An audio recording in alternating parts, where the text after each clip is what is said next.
Hello all. അപ്പോൾ നമ്മുടെ module 3 എന്ന് പറയുന്നത് അതിൽ 2 പാർട്ടാണ് ഉണ്ടായിരുന്നത്, അക്കോസ്റ്റിക്സും അൾട്രാസോണിക്സും. ഓക്കെ, അപ്പോൾ നമ്മുടെ അക്കോസ്റ്റിക്സ് എന്നുള്ള പാർട്ട് നമ്മൾ കഴിഞ്ഞിട്ടുണ്ട്. അടുത്ത നമുക്ക് പഠിക്കാനുള്ളത് അൾട്രാസോണിക്സ്. ഓക്കെ, അൾട്രാസോണിക്സ് എന്ന് പറഞ്ഞാൽ അൾട്രാസോണിക് വേവ്സ് എന്ന് പറഞ്ഞാൽ അതിൻ്റെ ഫ്രീക്വൻസി എത്രയാണ് വരുന്നത്? അൾട്രാസോണിക് വേവ്സിൻ്റെ ഫ്രീക്വൻസി വരുന്നത് മോർ ദാൻ 20 കിലോ ഹെർട്സ്. നമുക്കറിയാം ഹ്യൂമൻ ഹിയറിന് കേൾക്കാൻ പറ്റുന്ന ഫ്രീക്വൻസി എത്രയാണ്? 20 ഹെർട്സ് മുതൽ 20 കിലോ ഹെർട്സ് വരെയാണ് ആർക്ക് നമുക്ക് മനുഷ്യർക്ക് കേൾക്കാൻ പറ്റുന്നത്. സോ എബോവ് 20 കിലോ ഹെർട്സ്, അതായത് നമുക്ക് കേൾക്കാൻ പറ്റാത്ത ഒരു റേഞ്ചാണ് അതെന്ന് പറഞ്ഞാൽ അൾട്രാസോണിക് റേഞ്ച് എന്ന് പറഞ്ഞാൽ. അതെന്ന് പറഞ്ഞാൽ മോർ ദാൻ 20 കിലോ ഹെർട്സ് ആണ് അതിൻ്റെ ഫ്രീക്വൻസി വരുന്നത്. ഓക്കെ, ഇനി അതിനെ ക്ലാസിഫൈ ചെയ്തിട്ടുണ്ട്, 4ആയിട്ട് ക്ലാസിഫൈ ചെയ്തിട്ടുണ്ട്. അൾട്രാസോണിക് വേവ്സിന് 4ആയിട്ട് ക്ലാസിഫൈ ചെയ്തിട്ടുണ്ട്.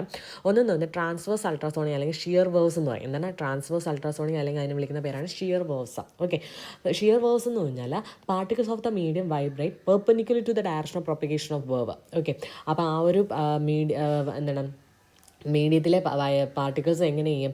ആ ഒരു ഡയറക്ഷൻ ഓഫ് പ്രൊപ്പഗേഷൻ വേവ് ഇങ്ങനെയാണ് എന്നുണ്ടെങ്കിൽ അതിന് പെർപെൻഡിക്കുലറായിട്ട് വൈബ്രേറ്റ് ചെയ്യും. കണ്ടോ, ഇങ്ങനെയാണ് എന്ത് ചെയ്യുന്നത്? അത് വൈബ്രേറ്റ് ചെയ്യുന്നത്. സോ ട്രാൻസ്വേഴ്സ് അൾട്രാസോണിക് അല്ലെങ്കിൽ ഷിയർ വേവ്സ് എന്ന് പറഞ്ഞാൽ particles of the medium vibrate perpendicular to the direction of propagation of wave and it can propagate only through സോളിഡ്സിൽ കൂടി മാത്രമേ ട്രാൻസ്വേഴ്സ് അൾട്രാസോണിക് വേവ്സിന് പ്രൊപ്പഗേറ്റ് ചെയ്യാൻ പറ്റത്തുള്ളൂ.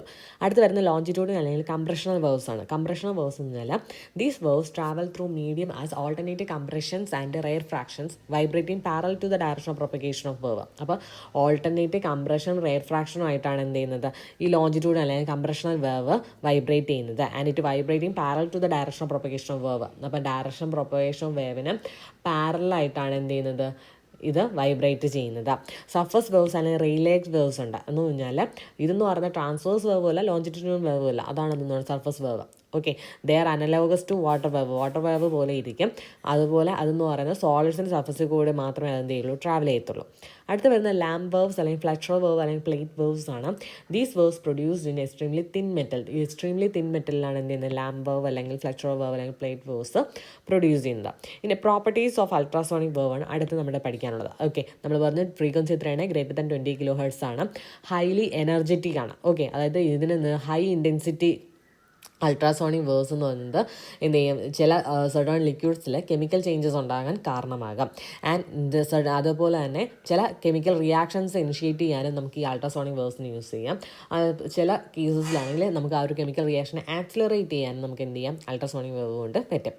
ഇനി നമ്മളിത് സബ്സ്റ്റൻസിൽ കൂടി പാസ് ചെയ്ത് കഴിഞ്ഞാൽ എന്താണ് അൾട്രാസോണിക് വേവ് എന്ന് പറഞ്ഞാൽ കാവിറ്റേഷൻ പ്രൊഡ്യൂസ് ചെയ്യും. ഓക്കെ, അപ്പോൾ ഈ ഒരു എഫക്റ്റാണ് നമ്മൾ ഈ cleaning, degreasing and soldering of aluminium and X alloys എന്നുള്ള ആ ഒരു ആപ്ലിക്കേഷൻ നമ്മൾ യൂസ് ചെയ്യുന്നത്. എന്താണ്? Cleaning, degreasing and soldering of aluminium and X alloys. Okay, ഇനി ഇതെന്ന് പറയുന്നത് എന്താണ്? Exhibit reflection and indifference. Okay, എല്ലാ വേവ്സും പോലെ ഇതിന് എന്തുണ്ട്? റിഫ്ലക്ഷൻ ഉണ്ട്, ഇൻഡിഫറൻസ് ഉണ്ട്. ഓക്കെ, ഇതിൻ്റെ വേവ് ലെന്ത് എന്ന് പറയുന്നത് വളരെ സ്മോൾ ആണ് അല്ലേ? അതായത് നമുക്കറിയാം നമ്മുടെ ലാംഡയും ഫ്രീക്വൻസിയും ഇൻവേഴ്സ്ലി പ്രൊപ്പോർഷനാണ്. ഇതിൻ്റെ ഫ്രീക്വൻസി വളരെ കൂടുതലാണ്, അപ്പോൾ വേവ് ലെന്ത് എന്തായിരിക്കും? കുറവായിരിക്കും.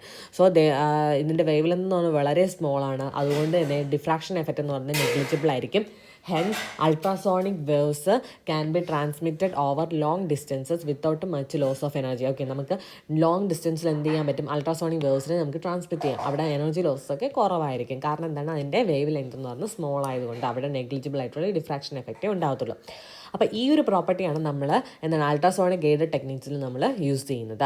ഇത് നമ്മളിതിനെ ലിക്വിഡ്സ് ഗ്യാസസിൽ കൂടിയൊക്കെ പാസ് ചെയ്ത് കഴിഞ്ഞാൽ അതൊരു വയലൻറ്റ് അജിറ്റേഷൻ, ലിക്വിഡിൽ എന്ത് ചെയ്യും? ഒരു വയലൻറ്റ് അജിറ്റേഷൻ നമ്മൾ ഉണ്ടാക്കും.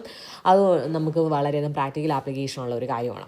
ഇനി ultrasound waves produce emulsion at the interface between 2 immiscible liquids and hence can be used for mixing oil and water. അപ്പോൾ ഓയിലും വാട്ടറും, അതായത് 2 ഇമ്മിസിബിൾ ആയിട്ട് ലിക്വിഡ്സ് ഉണ്ട്, അതായത് മിക്സ് ആവാത്ത 2 ലിക്വിഡ്സിനെ എന്ത് ചെയ്യാം? മിക്സ് ആക്കാൻ നമുക്ക് എന്ത് ചെയ്യാം? അൾട്രാസോണിക് വേവ്സ് യൂസ് ചെയ്യാം. ആൻഡ് ഈ പ്രോപ്പർട്ടിയാണ് നമ്മൾ ഫുഡ് പ്രോഡക്ട്സിലും പെയിൻറ്റ്, കോസ്മെറ്റിക്സിലൊക്കെ നമ്മൾ യൂസ് ചെയ്യുന്നത്. ഇനി നമ്മുടെ അൾട്രാസോണിക് വേവ്സ് എന്ന് പറഞ്ഞാൽ ഡിഫറെൻറ്റ് മീഡിയയിൽ അതിൻ്റെ സ്പീഡ് എന്ന് പറഞ്ഞാൽ ഡിഫറെൻ്റ് ആയിരിക്കും. സോളിഡ്സിൻ്റെ കേസ് എടുക്കുകയാണെങ്കിൽ ഓക്കെ, നമുക്കറിയാം സോളിഡ്സ് എന്ന് പറഞ്ഞാൽ സോളിഡ്സിൽ വൈ നിങ്ങൾ കണ്ടിട്ടുണ്ടാകും. എന്താണ് വൈ എന്ന് പറഞ്ഞാൽ? യങ്സ് മോഡുലസ് ആണ് അല്ലേ? Young's modulus. സോ നമ്മുടെ സോളിഡ്സിൻ്റെ കേസിൽ വെലോസിറ്റി, സ്പീഡ് എന്ന് പറയുന്നത് it is equal to √Y/ρ ആണ്. അതിൽ റോ എന്ന് പറഞ്ഞാൽ എന്താണ്?